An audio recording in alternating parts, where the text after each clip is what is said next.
Sabemos como as florestas são importantes para todos e para falar sobre este assunto, hoje, nosso convidado é o fundador do Instituto Brasileiro de Florestas, Higino Aquino.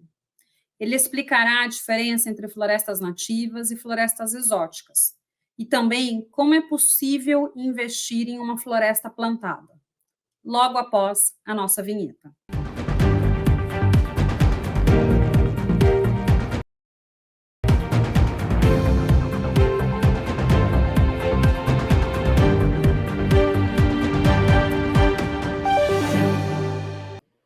Olá, no programa de hoje eu vou conversar com Higino Aquino, que é fundador e diretor do Instituto Brasileiro de Florestas.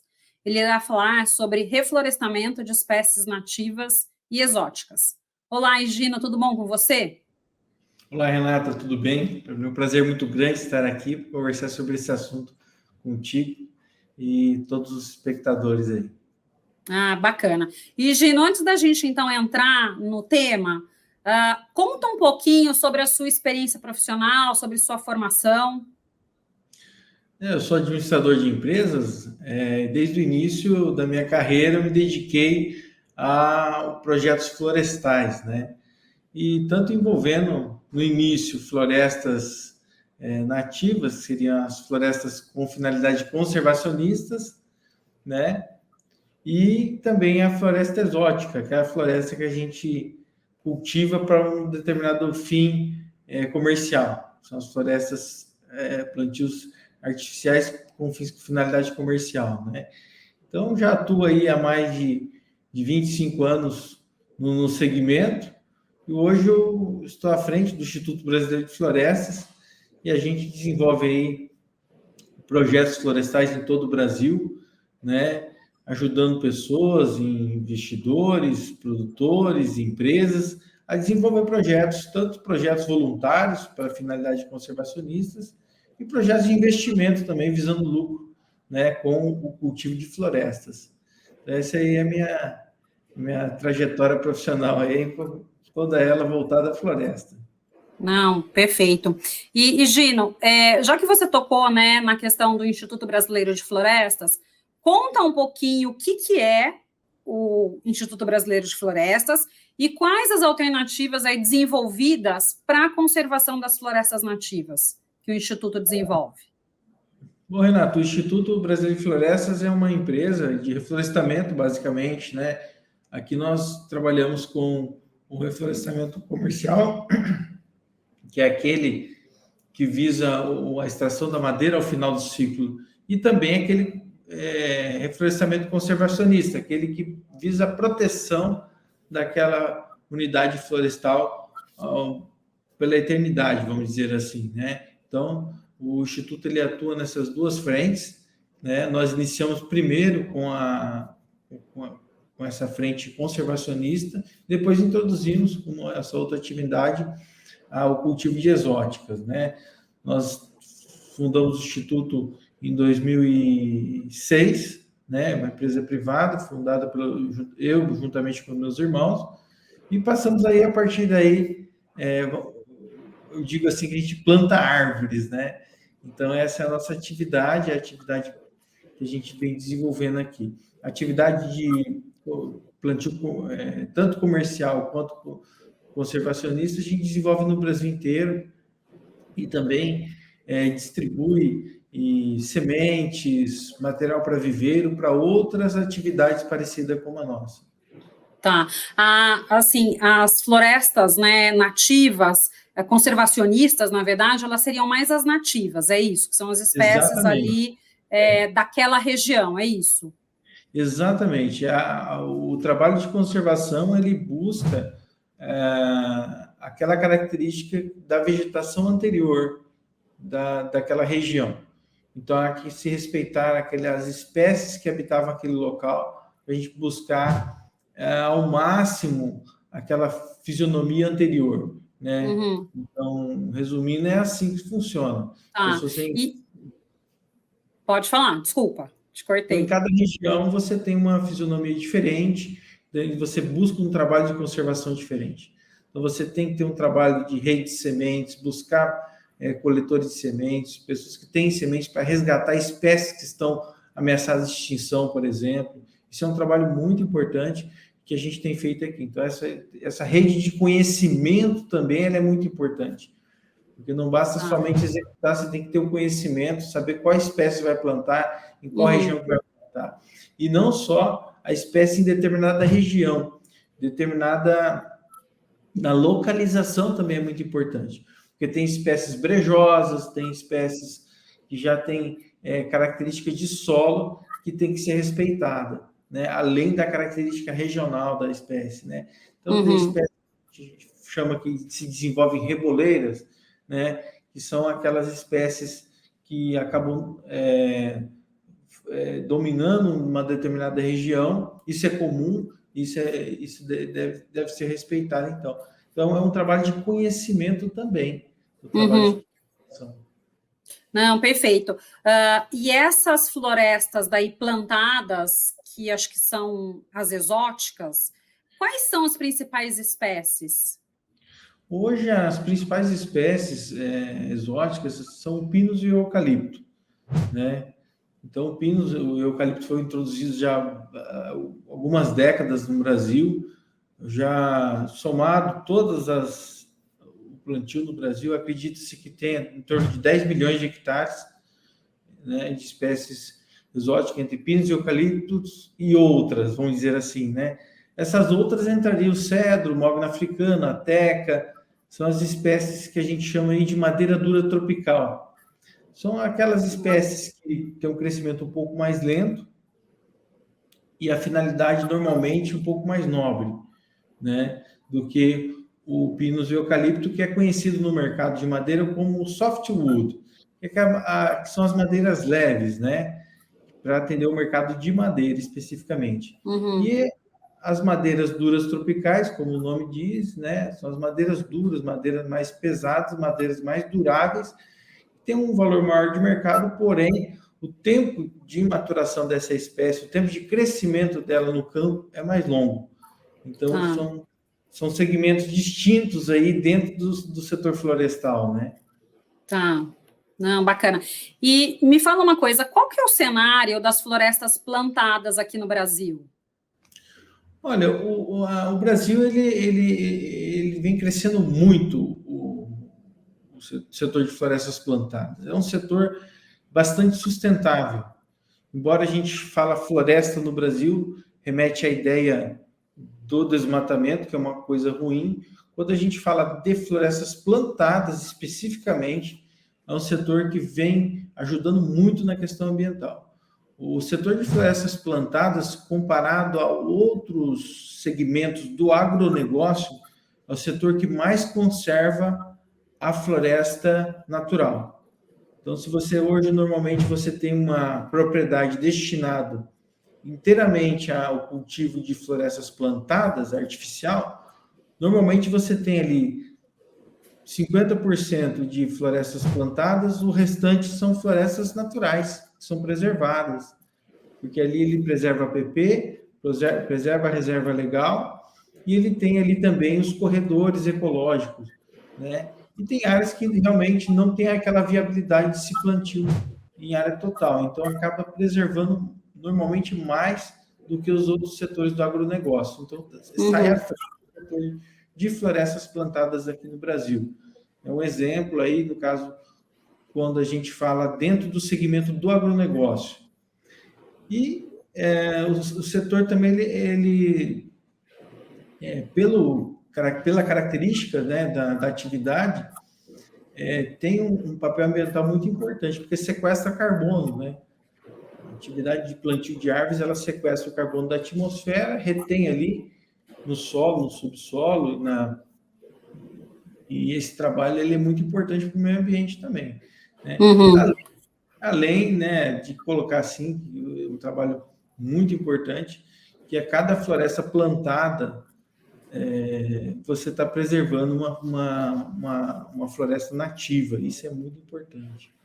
Tá. E nessa linha, Gino, eu queria que você me falasse um pouco se é possível manter um comércio de madeira economicamente sustentável e, ao mesmo tempo, preservar tanto a floresta como o meio ambiente? Como que você vê essa questão? Olha, eu acredito que seja um desafio. É possível, sim, porém é um desafio, porque a gente tem, ainda no mundo, eu não digo isso só no Brasil, uma demanda muito grande por madeira.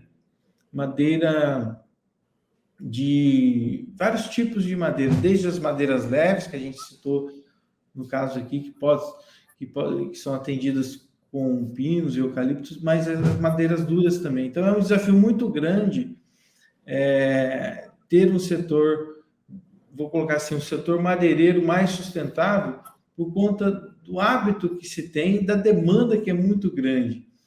Então, é necessário plantar mais florestas para que atender essa demanda, para diminuir, então, a pressão sobre a floresta nativa, né? Principalmente aqui no Brasil, a floresta amazônica. E no mundo inteiro, as florestas nos trópicos, né? Que vêm sofrendo cada vez mais a exploração. Eu acredito que sim, é possível uma produção mais sustentável, cada vez mais. O exemplo disso são as florestas plantadas, né? Plantadas de modo adequado também. Aqui no Brasil, a gente tem um cenário ótimo para se trabalhar, que nós temos aqui muitas áreas abertas já, áreas de cultivo, né? Que podem ser substituídas por florestas.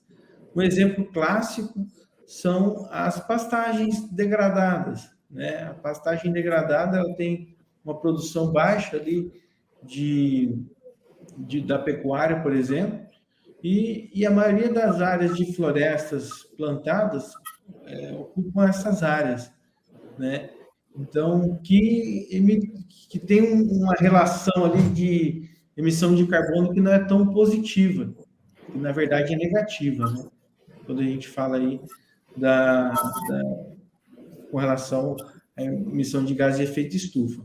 Então, existe uma área bastante grande para se trabalhar, e são as áreas já abertas e áreas de pastagem degradada. Só para você ter uma ideia, existem estimativas que apontam mais de 10 milhões de hectares de pastagem degradada no Brasil.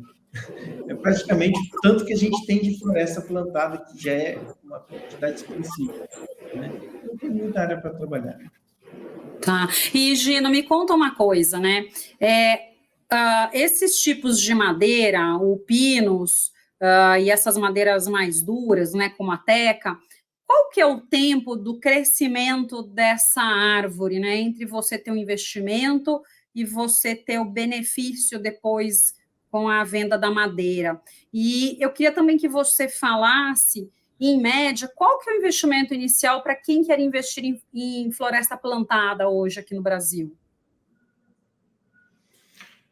Olha, Renata, o tempo normalmente, quando a gente fala de florestas de madeira leve, é em torno de 6 a 8 anos, né? Quando a gente fala de florestas de madeira nobre, esse tempo vai de 15 a 20 anos, né?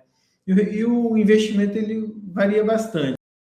Como a nossa área é a área de madeira nobre, né, que a gente trabalha com o mogno africano, aqui o investimento ele vamos colocar assim, um módulo de investimento de aproximadamente 6 hectares, o investimento gira em torno de uns 300 mil reais aí nos 2, 3 primeiros anos, né? Porque ele vai ter que fazer a aquisição da terra, vai ter que fazer o preparo do solo, o plantio das mudas, todo aquele trabalho de acessos, aceiros, então todo esse preparo, adubação, etc., sai em torno de uns 300 mil reais esse investimento inicial. E depois, ao longo dos anos, tem investimento também, só que é menor, que é a manutenção da floresta, que já passou aquela fase mais crítica, né? Então, tem aquele investimento que é contínuo até ele ter o retorno dos primeiros desbastes, né? Porque a floresta cultivada para finalidade de madeira nobre, ela não é cortada toda ela de uma única só vez, né? A gente chama de corte raso, né? Ela é feito corte em desbastes. Você faz um corte, extrai normalmente as piores para que deixar as melhores como remanescente, vai melhorando a qualidade da floresta, e com isso você vai obtendo renda também, né? Então, você tem ali os primeiros cortes para obtenção de renda e para pagar o investimento realizado, ocorre em torno de 15 anos. Tá. E normalmente, né, a pessoa ela faz esse investimento por ela própria, ou ela atua em parceria com uma empresa que já tem, né, que na verdade tem um interesse na madeira e ela só está eventualmente alugando a área, ou existem esses dois modelos? Como que funciona isso na prática? Existem esses dois modelos, né? É muito comum.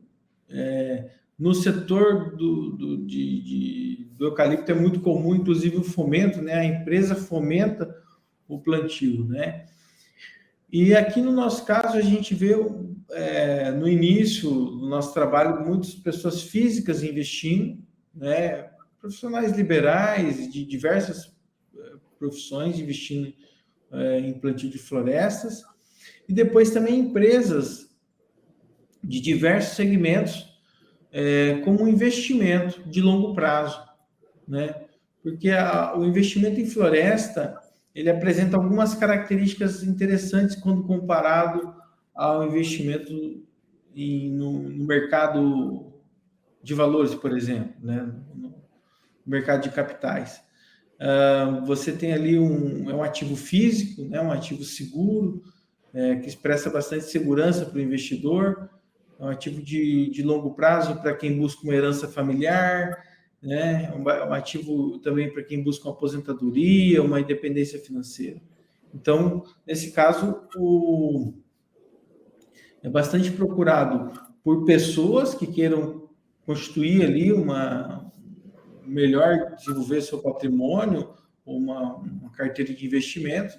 E por último, agora a gente está cada vez mais crescente aqui no nosso caso, investidores como empresas. São empresas que já têm alocado no seu patrimônio ativos de curto, médio e longo prazo e vêm incrementar aí como investimento de longo prazo, longuíssimo prazo, né? Então, isso aí está sendo cada vez mais comum. Pessoas que têm investido, principalmente, questão de patrimônios familiares, né? E às vezes até constituir holding familiar para gerir melhor esse patrimônio, que são esses ativos florestais. Tá, perfeito. E você mencionou, né, uma questão aí do plantio e a compensação de emissões de gás de efeito estufa. É possível uma parceria aí com o Instituto Brasileiro Florestal para compensação de emissões de gás de efeito estufa, né? Caso uma empresa, alguém precise, vocês ajudam nessa questão também? Sim, é possível. A gente já fez muito isso ao longo da nossa história. A gente sabe que a floresta sequestra carbono, né?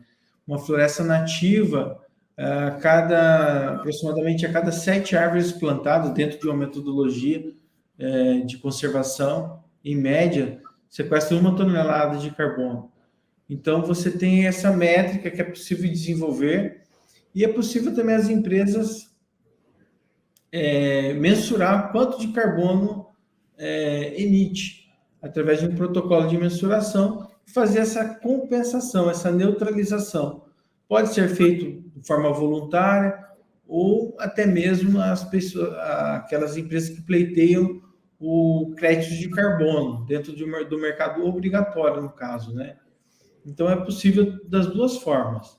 A gente sabe que o mercado obrigatório ele é um pouco mais complexo, exige, no caso, maior conhecimento para que desenvolver mais energia e projetos normalmente um pouco maiores, mas existe um mercado voluntário também, que pode ser projetos menores, que são aceitos também.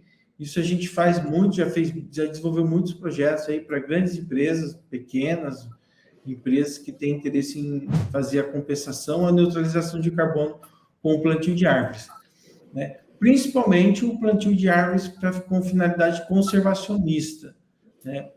Isso aí é mais comum ainda. Tá. E já que você falou aí nesse plantio conservacionista, né? Me fala quais são as alternativas desenvolvidas por vocês para a conservação das florestas nativas? Então, hoje a gente tem essa área de investimentos, são madeiras para a produção de madeira, né? Aí no caso, e tem essa outra área que é para finalidade conservacionista. Aí, no caso, a gente tem aqui todo um trabalho de desenvolvimento do material genético, que é o viveiro, né? A gente cultiva ali as mudas, a gente tem uma rede de sementes que a gente compra essas sementes, a gente faz o cultivo dessas mudas, e a gente desenvolve também, quando necessário, dependendo da exigência, o projeto florestal, que é o projeto com finalidade conservacionista, selecionar uma área, né? E ali a gente desenvolver todo o trabalho, no caso necessário, para que essa área torne-se uma floresta novamente, vamos dizer assim, um trabalho de recuperação de uma área, né? Então, a atividade com finalidade conservacionista é muito importante, principalmente nas áreas de preservação permanente, que é uma área obrigatória, que deve ser feita, deve ser realizada, para a proteção dos rios e mananciais, nascentes, ou seja, os corpos d'água, né? Isso é muito importante. E também tem a parte da reserva legal, né? A reserva legal é um instituto instituído pela lei do Código Florestal, que ali ele determina que a propriedade tem que ter uma área destinada a uma reserva de floresta, né? Aqui no caso São Paulo, Paraná, essa região da Mata Atlântica é 20%, que é obrigatório, e isso deve ser preservado. Então, também é possível conservar essas estruturas, fazendo enriquecimento com novas espécies, ou para quem não tem, fazer o plantio. Aí, no caso, entra o trabalho de conservação, né? Para fazer um projeto de conservação, fazer o plantio, fazer toda a recomposição dessa área com essas espécies que originalmente já é natural dessa região. Então, isso é muito importante. Principalmente, eu ressalto aqui o trabalho da proteção das beiras de rios, né? Porque ali a gente está protegendo encostas, lugares mais suscetíveis, né? E está protegendo também não só a questão do aspecto estritamente ambiental do ecossistema, mas também da proteção da vida humana. A gente percebe que agora vai chegar janeiro, fevereiro, vai vir a questão dos deslizamentos em áreas mais suscetíveis, e a gente percebe quão importante é a proteção destas áreas aí com o plantio de florestas. Não, com certeza, né? Acho que os meses de chuvas mais intensas, sempre todo mundo fica preocupado e alarmado com essa questão, né? A gente acaba lembrando mais, né? Mas o ano inteiro a necessidade é incrível de se plantar, realmente proteger essas beiras, essas encostas, essas Sim. áreas suscetíveis, né? Para que reduza esse tipo de atividade, de deslizamentos, de encostas, etc., né? Para proteção do solo e da água, né? Que é um outro fator muito importante também. Também. E, Gino, já que a gente está falando aí de algumas áreas, né, talvez um pouco mais degradadas, e a gente sabe que essa é uma preocupação do mercado, a recuperação não só de encostas, mas de áreas degradadas de um modo geral, até para você, talvez, aí aumentar a permeabilidade, trazer um maior conforto térmico, né? Tem várias questões aí que se conversam junto. Vocês têm algum trabalho voltado para a recuperação e preservação dessas áreas degradadas? A gente tem vários trabalhos já desenvolvidos, Renata, nesse sentido aí, né? Hoje o nosso viveiro ele desenvolve mudas nativas, né, para atendimento desse tipo de áreas fragilizadas, vamos dizer assim, né? Que são áreas que necessitam de um cuidado especial. Então a gente já desenvolveu trabalhos com grandes empresas, pequenos projetos, desenvolvemos projetos com escolas do Brasil inteiro, né, ao longo dos anos aí. Então a gente já está mais de Estamos há mais de 15 anos na estrada, vamos dizer assim, né? Dentro dessa atividade aí. E é muito importante, desde pequenos projetos, projetos locais, projetos regionais com escolas, pode que a comunidade participe também e possa dar valor a essas florestas, né? E envolver toda a comunidade no plantio. A gente tem vários plantios nesse sentido. A gente tem um plantio que é um case de sucesso também, que todos os anos a gente faz muito, que é uma parceria com uma empresa que tem uma frota de veículos, que toda a emissão de gás de efeito estufa é convertida em CO2 equivalente. É uma empresa de São Paulo, capital, que ela é uma das maiores frotas de veículos alugados hoje do Brasil. Toda a emissão dela é convertida em CO2 equivalente e transformada em árvores plantadas. E a gente executa esse trabalho aí no interior de São Paulo. Então, trabalhos como esse a gente faz muito aqui e já é um ganho múltiplo, vamos dizer assim, né? Você você sequestra carbono, protege o rio, você devolve ali o ecossistema uma condição melhor. Ali são árvores frutíferas, melíferas, floríferas, que melhora a paisagem da região. Então, tem um ganho tremendo, vamos dizer assim, do ponto de vista ambiental, e social e econômico, porque ali você está introduzindo as árvores, você precisa de mão de obra para plantar isso, né? Gera emprego, gera renda local, né? Então, isso é muito positivo, causa impactos muito positivos aí, do ponto de vista não só ambiental, aí também envolve também o ponto de vista social, né, nessas regiões, e econômico, você gera ali com essa atividade também a economia local. Maravilha. E, Gino, a gente está chegando já ao final do nosso bate-papo. Eu queria perguntar para você, né, que mensagem você deixa aqui para a nossa audiência? Bom, eu queria deixar uma mensagem aqui que é muito claro, assim, né, mas plantar árvores é um bem para todos, né, não tem distinção. Seja uma atividade pequena, uma árvore no seu bairro, seja uma atividade de reflorestamento com um nível de grandeza maior, né, que visa lucro.